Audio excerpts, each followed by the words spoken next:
Welcome to another episode of Just One More Fix. This is James. With me in this episode is Kurt and Lacey. Hey. Hello. You can find us online at justonemorefix.com or on Twitter at justonemorefix. If you like us, head over to iTunes or to Google Play and give us a rating and a comment. In this episode, episode 13, we're going to talk about chasing the games of legend. And now, it's time to get our gaming fix.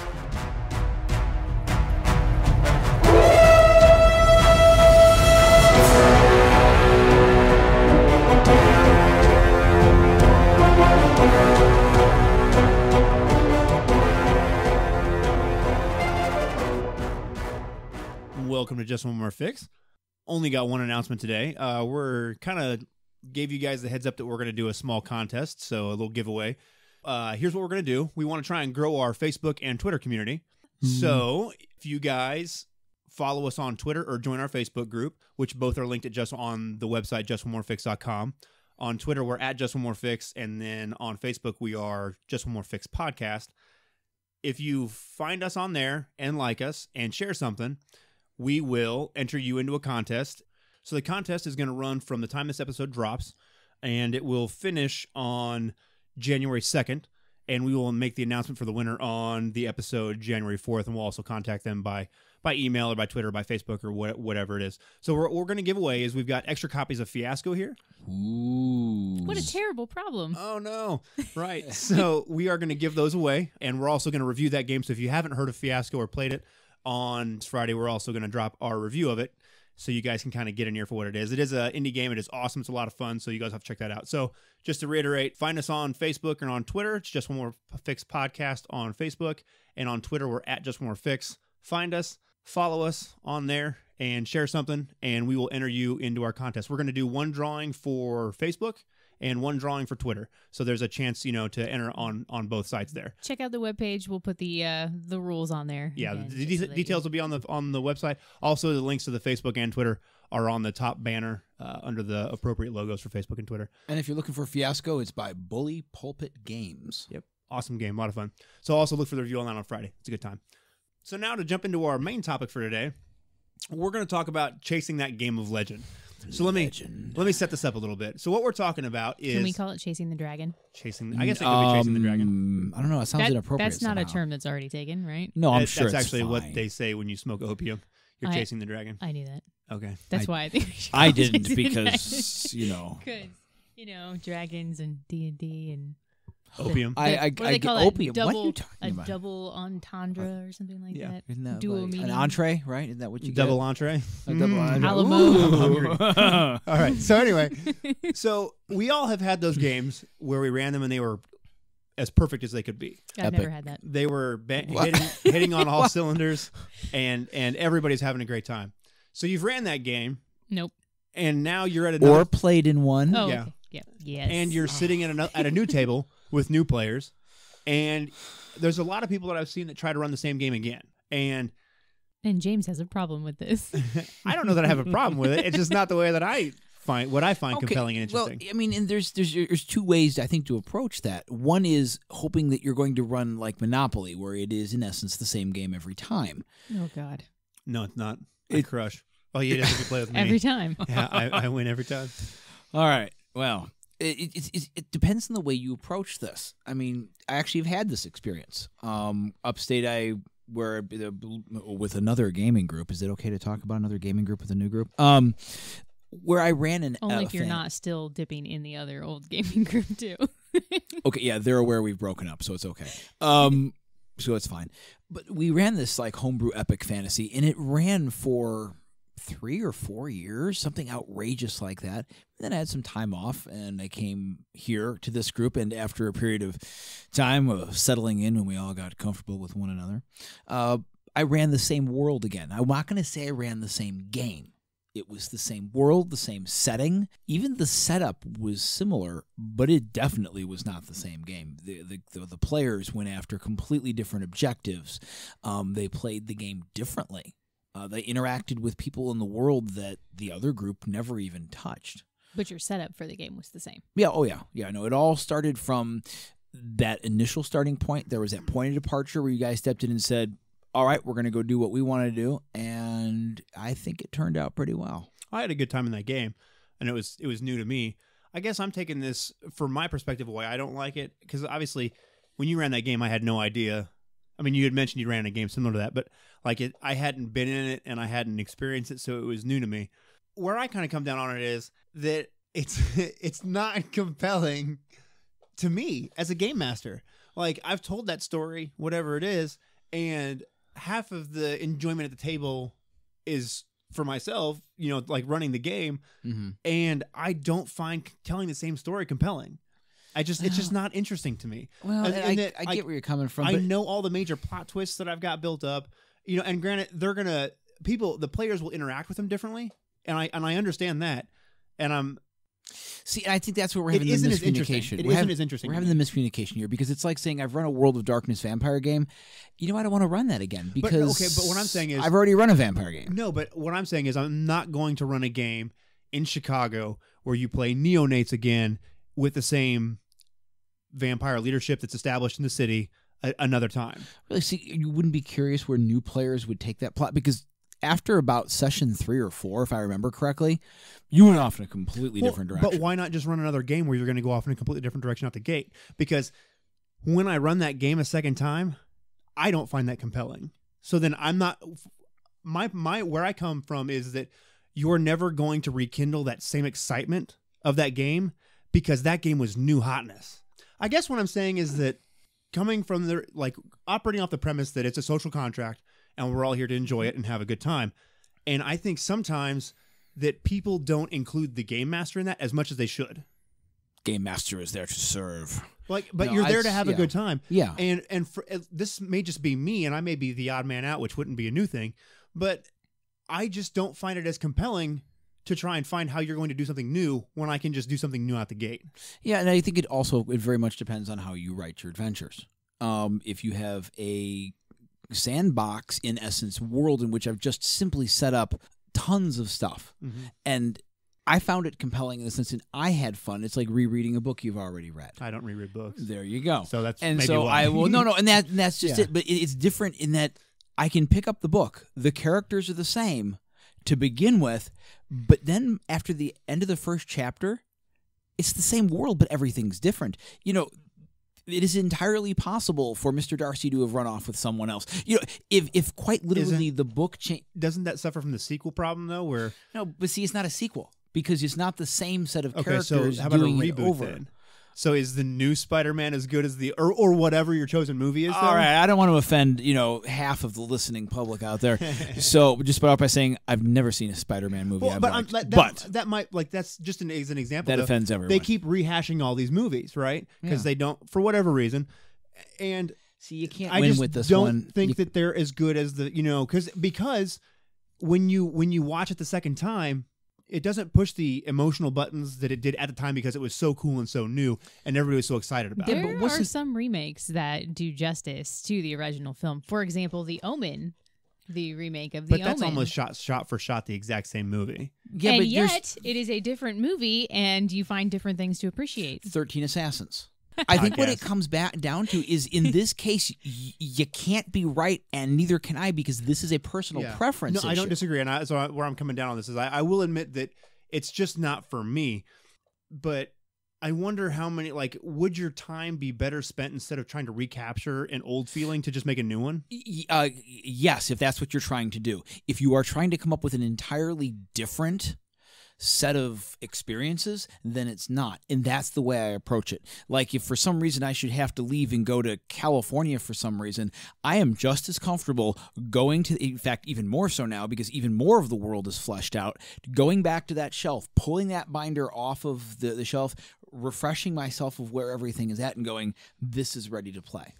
And because of my personality, because of who I am, or however I like to tell my stories, I find that experience, it's like haiku, right? But nobody criticizes the fact that no one can remember the order of the syllables. Well, but that game, you could almost argue that game is so well flushed out with NPCs and maps and places and all of that it's almost like your own RPG that you created. You know what I mean? Like you're not rerunning the same game. Like you're revisiting this world that you've created. So So it's like playing in a Dragonlance game where you're not playing in the War of the Lance anymore. Now you're playing in the 5th Age. You're playing or whatever. You're playing Dragonlance, but you're playing a different version of that. You're not playing the same game. You're just revisiting the same world using the same system.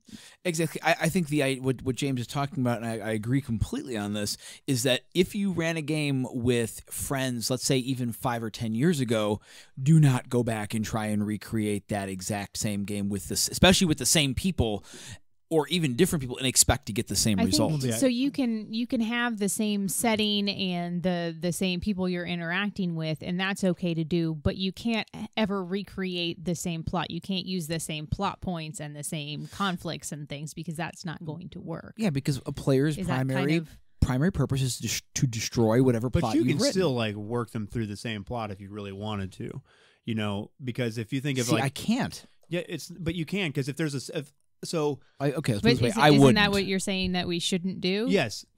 But I'm saying it's very easy to do. I'm saying you shouldn't do it, but it is easy to do. So you could run it like if there's a large event that happens and you put your characters the characters in a situation in that world where this event is happening, right? And you run them through that event. You could very easily do that over and over and over again. What I'm saying is that I just don't find that compelling hardly at all. Yeah, no, and again, it's just. I found that the second time through, for me, was actually more enjoyable than the first. Because I got to see... So let me ask you this. How much were we intersected to the plot that was ran the first time? I would say, there was this divergence. You can start from a point, and you're only 2% off, or let's say 2 degrees off. But as you go further out... 3 years out, you weren't even close. They... picked up on something very early on about a great treasure in the south, Darcia and all these places down there. And they decided early on that the focus of their campaign was going to be, not to draw this out, but treasure hunting. Right. They were going to go kill dragons, grab treasure, loot and pillage, and do all that classic D&D stuff. They did not ever go north. They did not ever go to the places on the map, probably 80% of the places on the map that you went to. Let me ask you this then. How much of that was because of, maybe not the first time, because maybe you were a little more do whatever you guys want to the first time? Do you know what I'm saying? Because it was the first time you ran the game. Yeah. But the second time, did you, I don't know if it maybe intentionally is the wrong word to use. Did that inform some of the decisions But you did made? you, you know how you can kind of emphasize certain choices more than others or whatever. Do you know what I'm saying? Yeah. Did you intentionally... I don't maybe say not to say you railroaded us, but like gently guide us in a certain direction to steer us away from doing that? Absolutely not. You intervened in the Civil War that happened while they were away. And so, because there's only so many things you can do in a fantasy RPG, right? I mean, there's, you can do it, they chose these stab bags of experience for their treasure route. Right. Yes, you were in the same world. Did you intersect with, would you have even ever seen those characters if we played it concurrently? Absolutely not. You're 1,000 miles apart. Is there any reason why you can think of why you would do this? You mean run the same universe? Think there's reasons. I can think of one, but... if you're running games at a con as like a volunteer thing, like a one shot kind of, running a one shot for a group. Maybe like if you're doing library club or whatever, you have a basic good introductory game that hits all the key points, and you just rerun that. It's Zombies at the Mall. I've run that one. Now I'm going to change it up because zombies become a little passé, but I will tell, at least I feel like they have. In that situation, it makes sense where you're introducing people to gaming, or if you're introducing people to a specific game.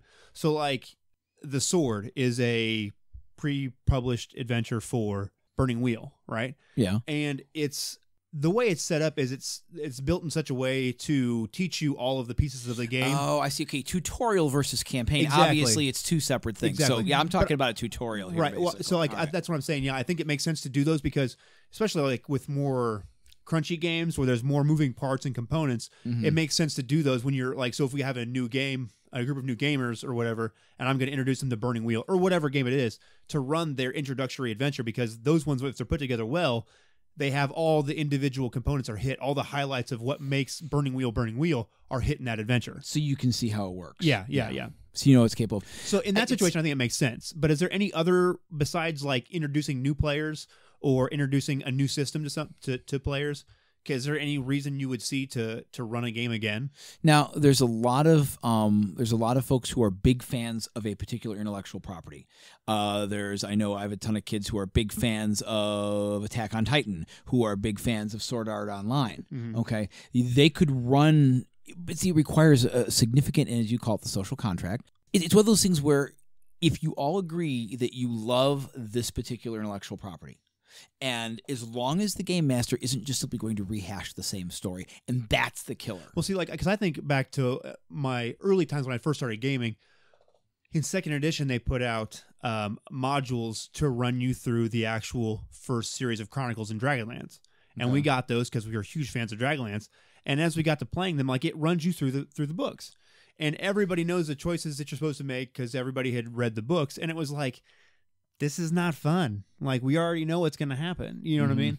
So we kind of went way off track. And in those adventures, you play the main characters. You play Rassilon and Caramon and Tasselhoff and all that. No, really? Yeah, but it was fun for a game and a half, and then it was why don't we just go over here and do whatever? See, now that's an entirely different problem, which is point of departure versus obeying canon. Right. Which I have some pretty strong feelings about. I agree. But I don't like to play in those. If you play in an established intellectual property, I like to play kind of parallel to the main plot as opposed to intersecting with it. See, I don't mind destroying it. Well, what I'm saying is I just try not to connect to it. Only one reason I can think of, it was more of a challenge, I guess, because we played Temple of Elemental Evil a long time ago. Oh my God. Hold on. I'm having a flashback. It's like the Island of Doom. Hold on. So they okay. put it out for 3rd edition, and we played. Really? Yeah. And I'm sure they'll do it if they're smart, they'll do it for 5th edition again because it's such an iconic piece, right? Oh my God. And that's like a challenge because everybody knows when you go in there, this is not about role playing. This is about challenges and seeing if you can survive to the end. Ravenloft exactly. or something. Right. It's just a slog. So, and I've played that in 2nd edition, and I played it in 3rd edition, and I had a great time. But that's because I feel like if the parameters were set up to where you knew this is not about exploring themes and depth of character, this is about surviving, Well, and that's what it is. I think that you have to set it up. Again, we keep saying setting expectations. Why are we all here? Are we all here by agreement? If I had to run the Chronicle world again, the homebrew, the one we were talking about, I actually had a scenario set up that was set 800 years in the past. But that's not the same game, though. Yeah, it is. That's playing the same world. It's the same world.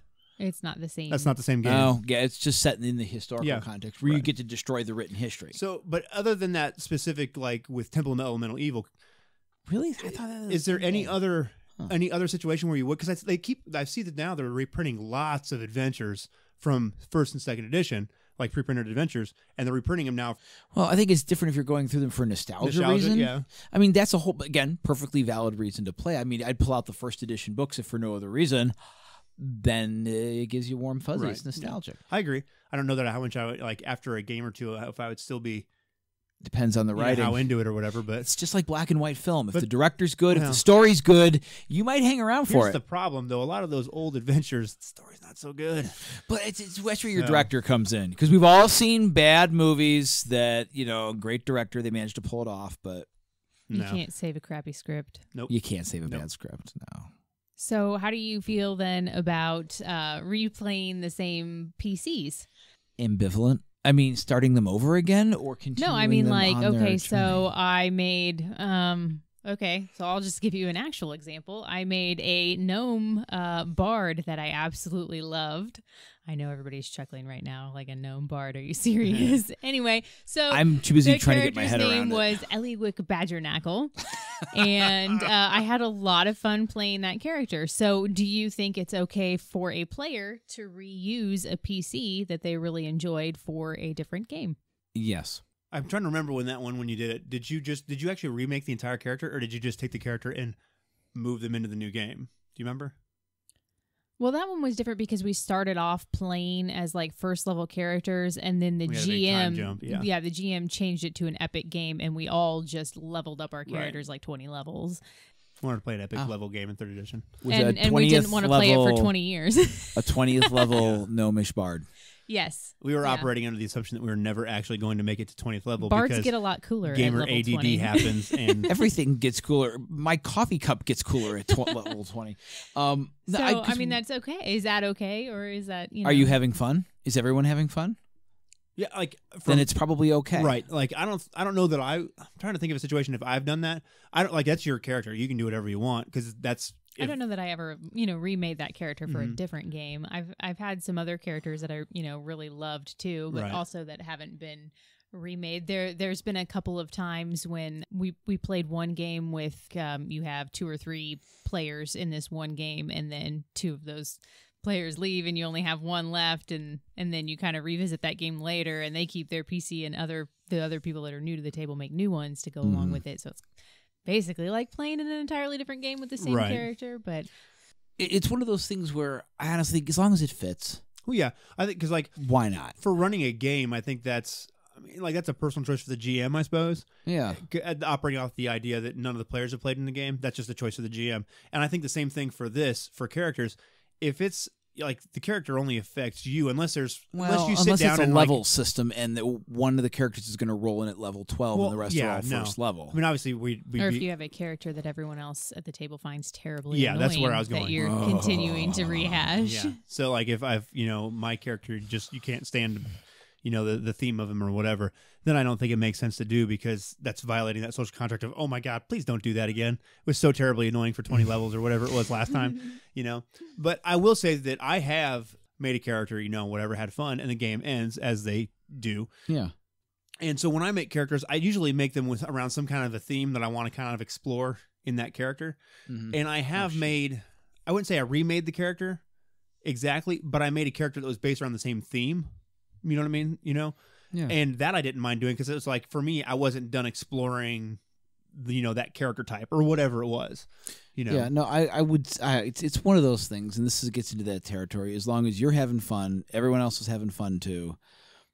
I don't see how it would be an issue, except how would you communicate with, somebody sits down at the table and they say, I want to bring back, Roderick the Stinky. And everybody else is like, oh God, I hate it when you play Roderick the Stinky. I mean, how do you broach that besides for just saying, just tell I think him. you just broach Roderick it right there. Like, I'm sorry, man, but everybody here at the table seems to be rolling their eyes at you right now. If so you hear the collective, democracy has Not decided Roderick that you the will not be Stinky. playing Roderick the Stinky. You're right. Okay, so I guess then on a slightly different note, what about NPCs? Is it okay to bring over NPCs from great games to another game you're running? Oh, so heck say the yeah. setting is the same. You're This is all like something World that of I've done. Darkness game. We played a vampire game. Maybe we played a Vampire Dark Ages game, and now you're bringing over your Vampire Dark Ages NPC into the World of Darkness. So we already know because he's immortal. he's old as hell, Right. and To like put even more of the literally fear as in old you. as hell. Right. Wait a minute, is this Edric from the Middle Ages So, game? So you have Fact kind of is. some of that, what's the word I'm thinking of? Baggage. Meta No, knowledge. No. Yeah, meta. Yeah, you have some So, meta. Meta can be good. Meta I am scary. hugely guilty of this because we play a lot of World of Darkness, but the World of Darkness games we've played and it's not every NPC, there's probably half a dozen maybe that I could think of where I've had pretty consistently across a lot of different games, but it's because the players have a lot of baggage with those characters and they know, oh, this guy's super crafty or this guy is, a destroyer. He's a wrecking machine, Yeah. So it's fun to play on those, like Lacey said, the meta aspect of it, where they know, oh, Because meta can be no. good. Well, I think the meta is very good because going into it in the character, it's just like when you watch a movie and don't run upstairs, stupid. The monster's going to follow you, but you've got to run upstairs, and that's what makes it interesting. So I think it's fun if you have good players and they're when they see. Valentine is a Nosferatu that I had to like to bring from game to game. And they saw him come in and they're like, oh no. But like at a player level, you're like, great. But at a character level, it's like adds more to the fun because your character still gets to interact and plug into it in a way that they don't know. Well, it saves you all that time because the shorthand of saying Valentine, the shorthand of saying Jabba the Hutt, or Right. everything that you don't have to do any exposition. And I don't know if this is just me, but I like to walk myself into the traps that I know are there because that's what's supposed to happen in the story. I have a lot of fun. And we just do this in like LARP, like the vampire LARPs we had, and in vampire tabletop games we had. I love walking player eyes wide open walking into those traps because that's what you're supposed to do. And that's what I find fun. You know what I mean? Then trying to come back from that. And I think it's one of those things that comes with experience. It's the turning the character disadvantage into strengths. One of the things that I see in the new players is they don't want their characters to have any disadvantages at all. Well, I think that's very common because they don't. I suppose it depends on the game you're playing, because a lot of games where you have disadvantages, they have very mechanical impacts to what you can and can't do and how you interact with the rules and how you interact with conflicts. Where some games, like in a Fate game, when you take your trouble, that doesn't have the same impact in the game mechanically of, being in trouble, a seeker of trouble, trouble past or whatever, as saying, I've got one hand does in a 3rd edition game. Do you know what I mean? I would agree with that. Or even like your World of Darkness or whatever. Like, I'm not going to take, can't cross running water. Like, how much of a problem is that going to be when we're, in Dark Ages Europe, where everywhere you go is across a river somewhere? Like, it's really going to make things a little sticky. Where as opposed to, maybe like your Dark Heresy game where you just get quirks, they're interesting things about your character, but they're not going to give you such a mechanical disadvantage that it's not fun. I feel like the more crunchy the game is, flaws I don't mind, as long as they don't cripple me mechanically, because that's where it can be just game breaking, and where no matter what I do, if I can never succeed in anything because it's just improbable on the dice, it's just not fun anymore. It's also like an equality kind of factor too. So, if there's no forcing of you to take the flaws, then why am I going to take something that's going to mechanically disadvantage my character significantly to add interest when nobody else at the table is bothering to do that? Or if the game master doesn't incorporate it, you just do it for points. So yeah, no, it's just to bring it back around. Bringing those old NPCs back in, I think it's a good idea. It really does. I think it can, as long as it's done well. Again, as long as it's setting appropriate, it's shorthand for your players, so they don't have to get to know everyone all over again, even if they are we're playing pretend. So, all right. Well, I guess we'll wrap it up there. So, make new games, be creative. Or play in the same setting. It's okay. If you're having fun, it's okay. All right? It's okay. Or just make new games. All right. Well, again, just remember the contest. Hop online on Twitter, on Facebook. Follow us on there. Share us. And see if you can't get yourself some Fiasco. And until then, Friday, look for the review. And other than that, we'll see you guys next week. Bye. Right on.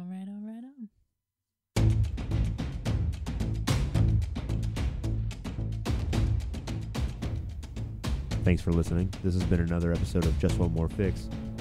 Music has been provided by Kevin MacLeod. You can find him at incompetech.com. You can find us at justonemorefix.com and follow us on Twitter at JustOneMoreFix.